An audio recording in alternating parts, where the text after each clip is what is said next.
Nagsisimula ang kwento ng isang batang lalaki na nagbasa ng isang lathala ng bahaging nobela sa web na tila hindi napansin ng iba. Walang pananaw ang nobela at laging nagtataka ang bata bakit walang nagbabasa nito. Isa itong bihirang obra. Mayroon itong 31 at 4 na yugto ngunit ang average na bilang ng nagbabasa ay 1.9 lang. Naisip niya sino pa ba ang magbabasa ng nobela sa web na may mahigit 3,000 episodes. Siya lang ang gumawa at kahit noon pa, inabot siya ng 10 taon para maabot ang huling episode. Noon, hindi niya alam na ang kwentong nag-iisa niyang binabasa sa lahat ng mga taon na iyon ay biglang mauuwi sa katotohanan. Habang naglalakbay sa isang tren, nagulat siya nang biglang lumitaw ang mga halimaw. Mayroong maraming pagkawasak sa lahat ng dako. At nang basahin niya ang huling yugto, wala siyang ideya na siya lamang ang taong nakakaalam kung paano magwawakas ang mundo. Naaalala niya ang pagbabasa ng mga linya sa libro. Mayroong 3 mga paraan upang makaligtas sa apocalypse at ang lahat ay kumukupas. Nagiging hindi malinaw ngayon, ngunit isang bagay ang tiyak. Kung babasahin niya ang librong ito, mananatili siya. Nakatanggap siya ng notification na ito na ang huling episode at iniisip niya kung ito na nga ba ang katapusan. Ang pangalan niya ay Duke John na ang kahulugan ay siya lang ang nag-iisang batang mambabasa. Ganito siya magpakilala sa iba. Hindi siya naiintindihan ng mga tao at sayam sa bawat estao. Kapag sinabi niya sa kanila na siya si Duke J, nag-iisang anak lang ang tingin nila. Nilinaw niya na ang kanyang pangalan ay Duke Joe. Binigyan siya ng kanyang ama ng pangalang iyon dahil gusto niyang lumaki siyang malakas at malaya. Gayunpaman, sa tingin niya ay isang sumpa ang kanyang pangalan dahil siya ay nag-iisa at walang asawa sa buong buhay niya.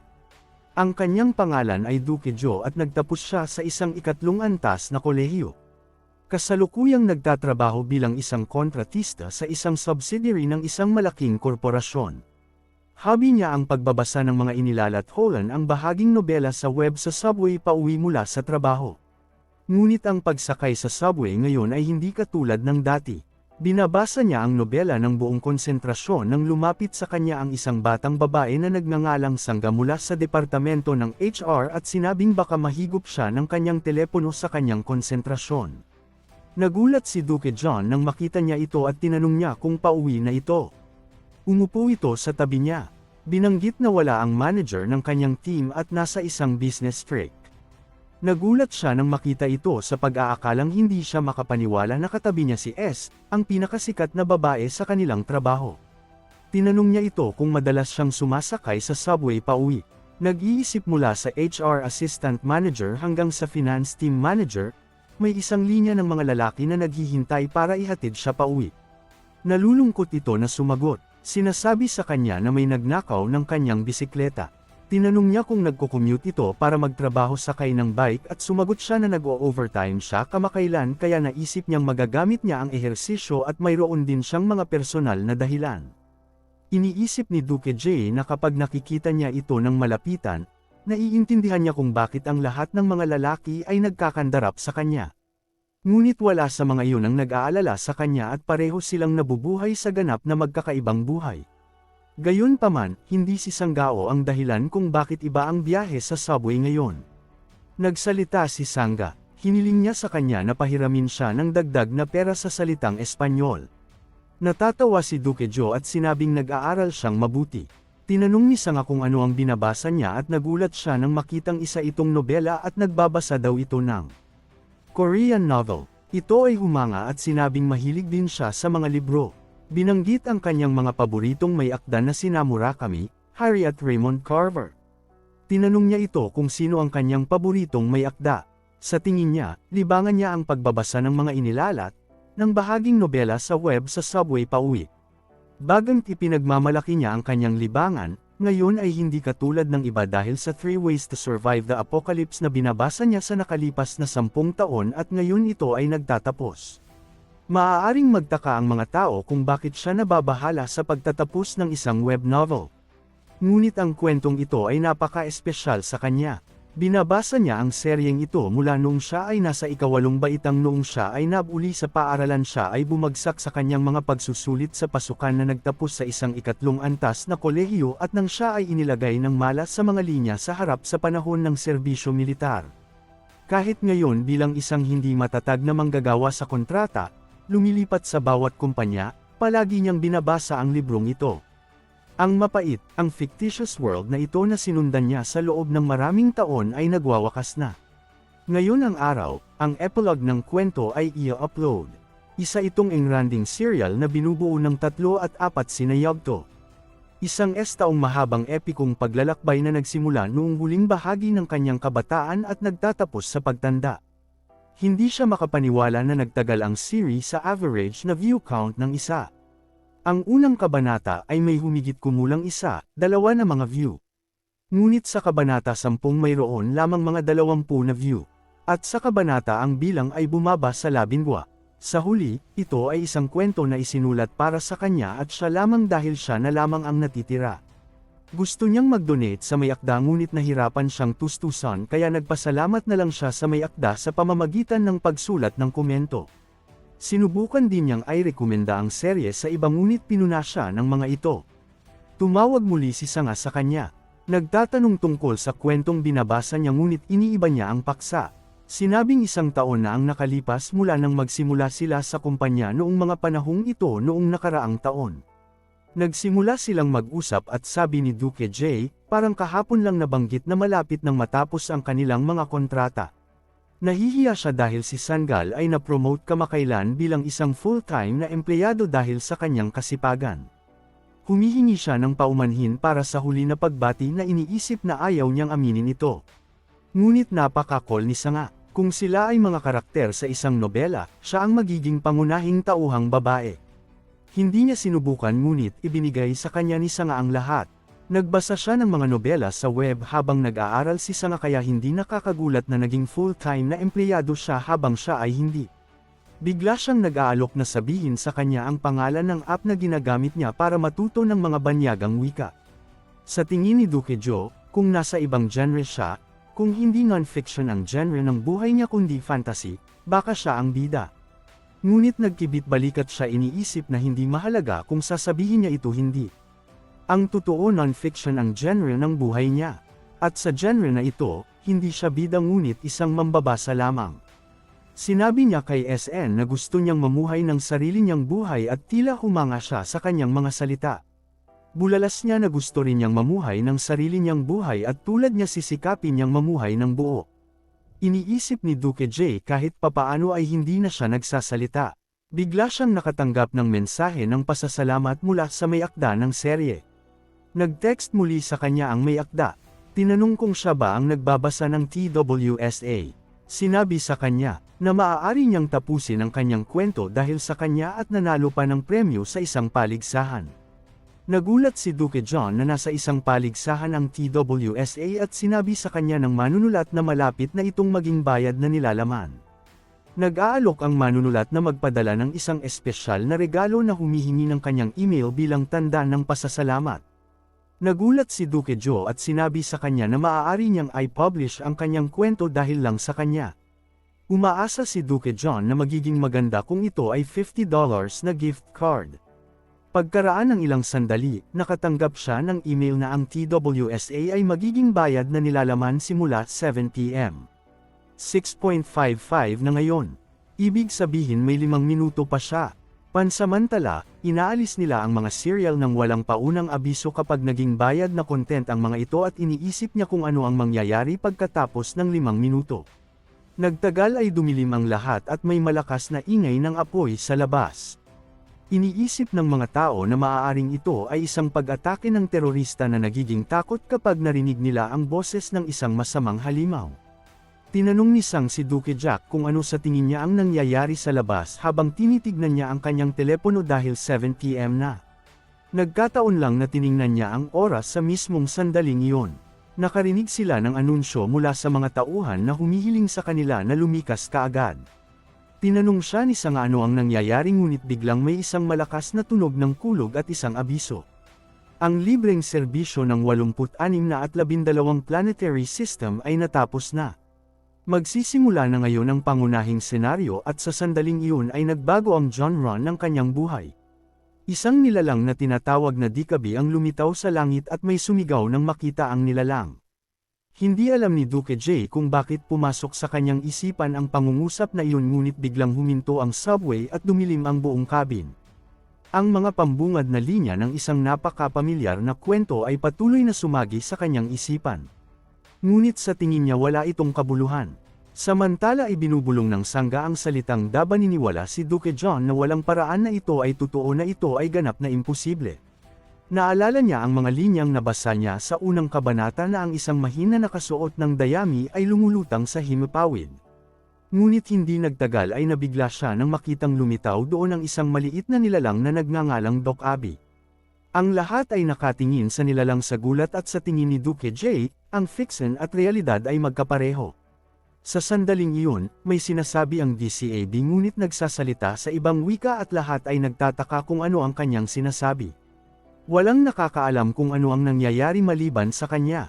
Alam niya na ang bagay na ito ay tiyak na isang DCAB. Ang DCAB ay lumitaw sa pambungad na talata ng TWSA at ang nilalang na ito ay nagpahayag ng trahedya na naganap sa libo-libong mga kabanata sa buong kwento. Nagtataka siya kung paano naruroon ang mismong DCAB sa kanyang harapan. Iniisip ni Son na nagsasalita ito ng Espanyol at nagtanong kung dapat niyang subukang kausapin ito. Nagmukha itong katawa-tawa sa kanyang sinabi. Sinasabi ni Duque John na hindi mo nga alam kung ano ang bagay na iyon. Hihingi ka ba dito ng pautang? Samantala, nagsalita ng Ingles ang DCAB. Naririnig na daw ba siya ngayon? At biglang may tagpi ng wika. Tinanong siya ng isang batang lalaki, ano ang ginagawa mo? Gumagawa ka ba ng pelikula? Ang sabi ng DCAB, dapat nagsaliksik pa ako. May nagsabi sa akin na ako ang may pinakamaraming customer kung ilalagay ko ang paywall sa bandang 7 ng gabi. Pagkatapos ay hiniling niya sa lahat na huminto sa pakikipag-usap at makinig sa kanya na sinasabing mayroon siyang napakahalagang sasabihin sa kanilang lahat.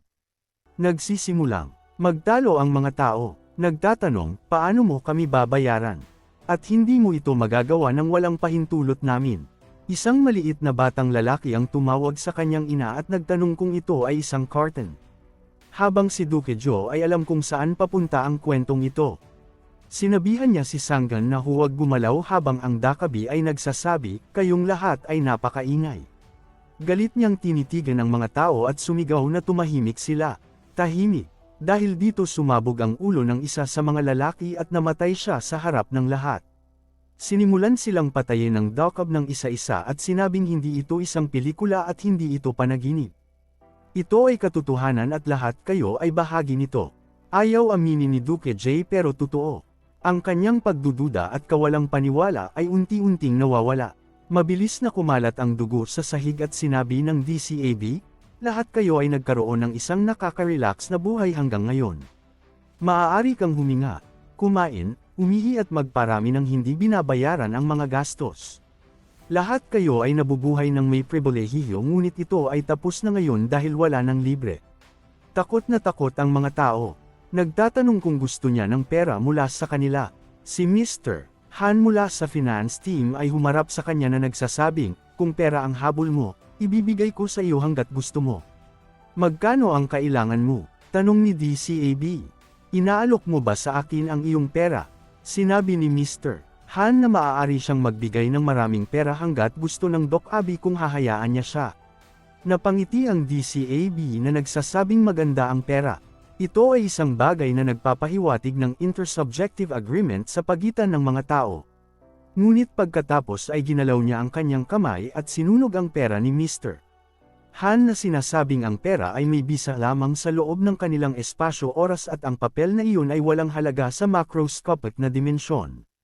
Nagbabala siya, kung muli kang humila ng isang stunt na tulad nito, pasasabugan ko ang iyong ulo. Wala na daw oras para makipag-chat. Ang kanilang utang ay natambak habang nagsasalita sila at sinasabi sa kanila na magsimulang kumita ng pera sa kanilang sarili. Gumalaw siya sa itaas ng kanilang ulo na nagsasabing nabuksan ang Channel 76 at 23 at ang mga konstelasyon ay papasok na ngayon.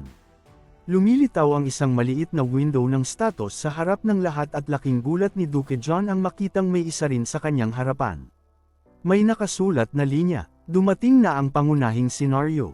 Patunayan ang iyong halaga sa pamamagitan ng pagpatay sa isa o higit pang buhay na organismo. Limitasyon sa oras 30 minuto. Binabati ng DCAB ang lahat ng good luck tumatawa na nagsasabing inaasahan niyang makakita ng isang kawili-wiling kwento. Siya ay nawala. Iniiwan ang mga tao sa estado ng takot at pagkabigla. Pagkatapos nito, sinubukan ni Sanga na tumawag ng pulis ngunit hindi sila sinasagot. Hiniling sa kanya ni Duque John na manatiling kalmado. Tinanong niya kung nilalaro niya ang larong pinagtatrabahuhan ng development team. Ang isa kung saan kakaunti lang ang nakaligtas sa apocalypse. Nagtataka siyang nagtanong, ano ang kinalaman niyan sa anumang bagay. Sinabi nito sa kanya, sila daw ngayon ay parte na ng laro. Ang bawat laro ay may mga patakaran. Kailangan daw nila itong sundin. Kailangan din daw nilang malaman ang mga patakaran. Pagkatapos ay inoobserbahan niya ang kasalukuyang sitwasyon, isang dakabi na may antena at nakakalat na mga bangkay sa subway cabin. Ang mga manggagawa sa opisina ay nanginginig, na puno ng dugo at isang matandang babae na team na nagdarasal sa kanyang upuan. Hindi pa rin siya makapaniwala na totoong nangyayari ito ngunit hindi na niya ito maitatanggi pa. Wala siyang choice kundi ang aminin nito ngayon. Hindi niya alam kung bakit. Ngunit malinaw na ang TWSA na binabasa niya. Sa loob ng mahigit 10 taon ay nagaganap sa harapan ng kanyang mga mata. Napabuntong hininga siya at iniisip kung ano ang dapat niyang gawin para mabuhay. Naaalala niya ang window ng katayuan sa harap niya kung saan kailangan niyang pumatay ng isa o higit pang mga nabubuhay na organismo upang patunayan ang kanyang halaga.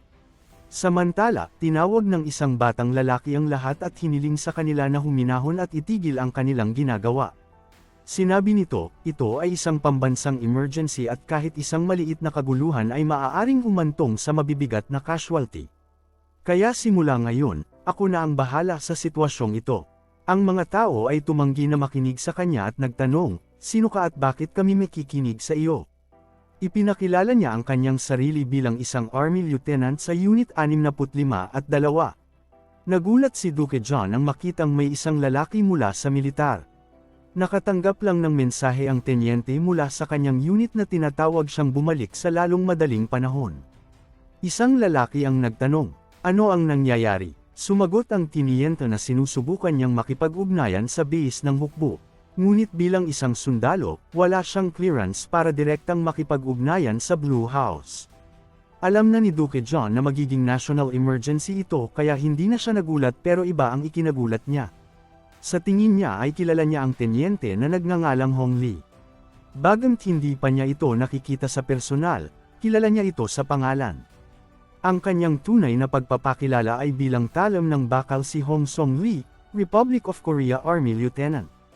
At isa siya sa mga supporting character sa TWSA. Mahirap para sa kanya na paniwalaan na may lumitaw na karakter mula sa TWSA. Iniisip niya kung ito ba ang paraan kung paano ipinakilala ang Hong Sang sa orihinal na kwento. Ngunit sigurado siya na hindi ito ang unang paglabas ni Lee.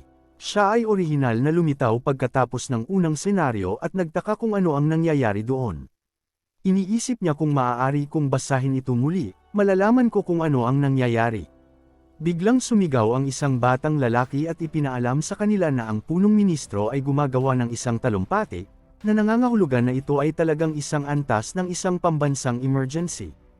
Inanunsyo ng batang lalaki na may mga ulat ng hindi kilalang pag-atake ng mga terorista sa Seoul gayon din sa maraming iba pang mga lugar sa bansa. Lalaban na ng gobyerno ang mga pag-ataking ito gamit ang lahat ng paraan na kinakailangan at natatandaan ni Duque John na ito rin ay nasa kwento. Mas madaling paniwalaan na sila ay nasa ilalim ng pag-atake ng terorista. Nagtataka ang mga tao kung bakit nagsasalita ang punong ministro at kung ano ang nangyari sa Pangulo. Nabatid na namatay ang Pangulo dahil sa pag-atake ng terorista. Ang akala ng iba ay tsismis lang. Pero alam ni Duque John na hindi ito tsismis dahil malapit na ring mamatay ang punong ministro. Biglang nagkaroon ng isa pang pag-atake at ang punong ministro ay namatay sa harap ng lahat sa kanyang live na broadcast. Lumilitaw ang DCAB at bumulalas na sinabi na niya sa lahat na hindi ito biro. Sinabi niya na hindi siya sineseryoso ng mga tao at hindi nilalaro ngayon. Ayon sa kanyang pagsasaliksik, ang mga tao mula sa bansang ito ay magaling sa mga laro. Kaya nais niyang itaas ang kahirapan sa pamamagitan ng pagbawas sa natitirang oras para sa unang gawain. Mayroon na lang silang minutong natitira at kailangang pumatay ng mas maraming buhay na organismo. Ang kanilang natitirang oras ay 10 minuto at bilang karagdagang parusa. Kung ang unang kamatayan ay hindi nangyari sa loob ng susunod na 5 minuto, ang bawat buhay na organismo sa cabin na ito ay wawakasan. Natakot ang mga tao at tinanong si Tenant Lee kung ano ang gagawin ngayon habang hinihiling niya sa lahat na huminahon. Mukhang natakot din si Sanga habang iniisip ni Duke John na lahat ay nangyayari ng eksakto sa kanyang naaalala. Ang mga kaganapan ay eksaktong kapareho ng simulan ng TWSA ngunit hindi niya maiwasang makaramdam ng isang bagay na hindi tama.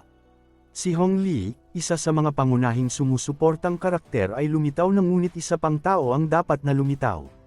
Kung tama ang pagkakaalala niya, dapat na lumilitaw ang taong iyon anumang minuto ngayon.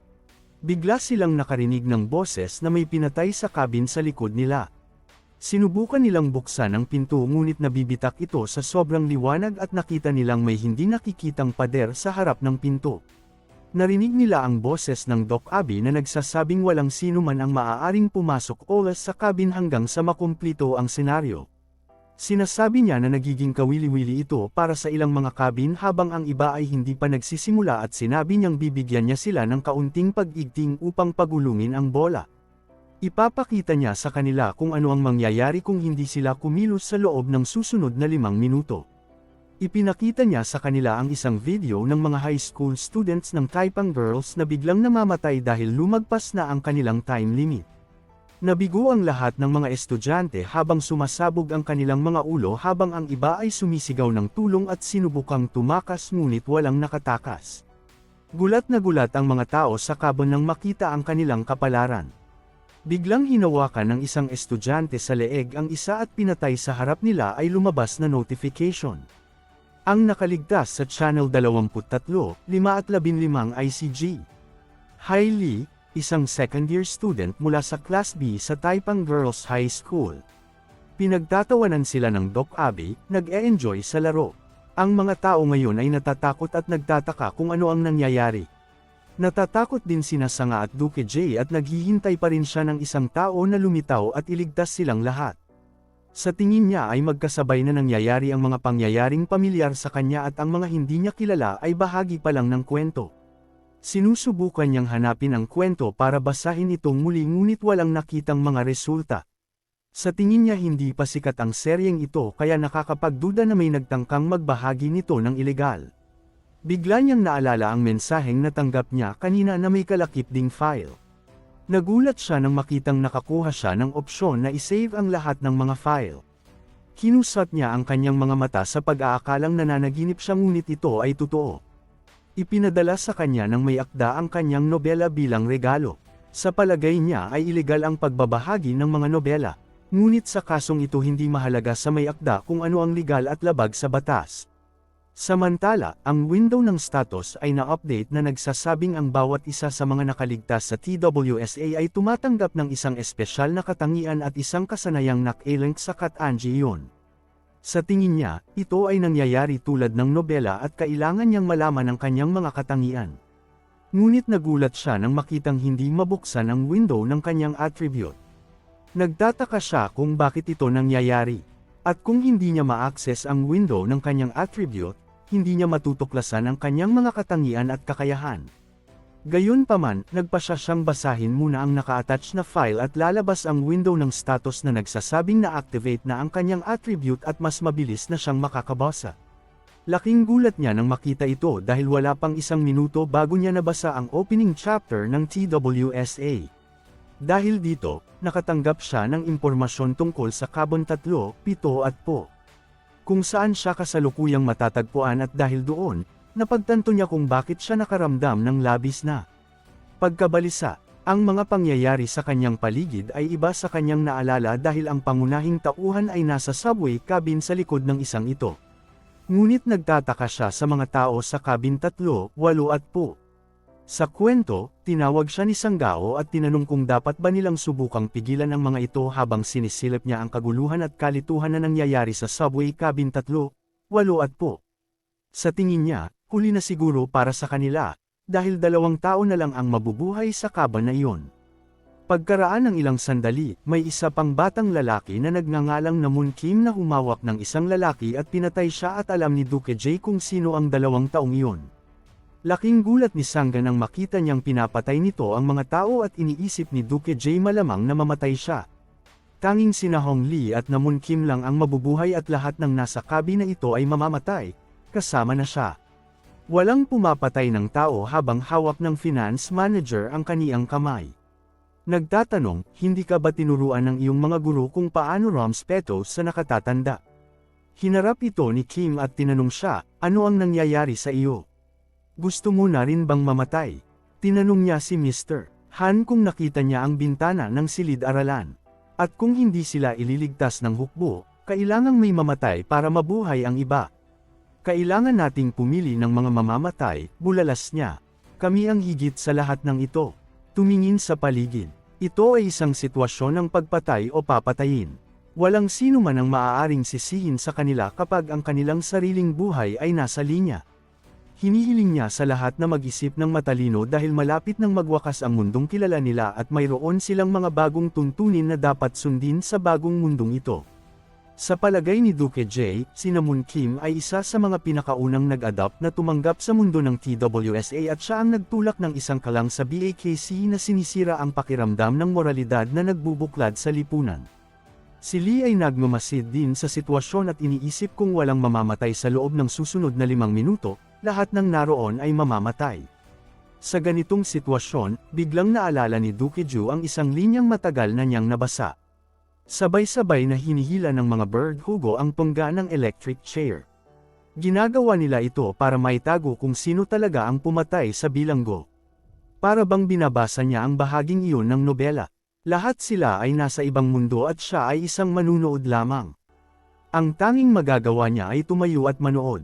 Ang walang pangalang matandang babae ang naging unang biktima at kung siya ay walang ingat na nakikialam sa takbo ng kwento, maaaring mas kaunti pa ang orihinal na balangkas na natitira para sa kanya upang makatrabaho. Ngunit iniisip niya kung makatarungan bang tumayo at panoorin lang itong mamatay. Sinubukan ni Sanggan na magsalita na nagsasabing papatayin nila siya, ngunit hinawakan ni Dukya ang kanyang kamay. Hinihiling sa kanya na huwag maging walang ingat dahil maaari itong mapanganib. Sa tingin niya, ang ilang mga tao ay nakatakdang magningning anra. Ngunit hindi mababago ni Sanga ang takbo ng kwento dahil hindi siya ang pangunahing tauhang babae sa mundong ito. Hiniling niya sa kanya na manatili doon at gawin na lang ang sinasabi niya sa kanya sa ngayon. Kung pakikinggan mo ako ng 1 beses, ipinapangako kung hindi na kita guguluhin. Sa tingin niya ay masyado pang maaga para makialam siya. Hindi ito bahagi ng kanyang plano. Hindi siya nakialam kaagad dahil natatakot siya kay Namoon o sa iba pa o dahil pinahintulutan niya ang kanilang mabagsik na paraan. Naghihintay lang siya ng tamang sandali at dumating ang sandaling iyon. Biglang nagkaroon ng pagkawasak sa likod ng pinto at tumakbo siya mula sa kanyang kinaroroonan patungo kay Namoon na pumatay ng isang babae. Ang pangunahing senaryo ay muling liw ito sa screen na nagpapakita ng natitirang oras. 7 minuto at 32 segundo. Biglang napuno ng usok ang hangin at tumakbo si Dokie patungo kay Namoon at tinamaan niya ng malakas ito. Sumigaw si Naman. Ano ang iyong problema? Iniisip ni Duke J. Maaring parang tinulak niya si Kim para iligtas ang matandang babae. Ngunit hindi lang iyon ang pinupuntiyan niya.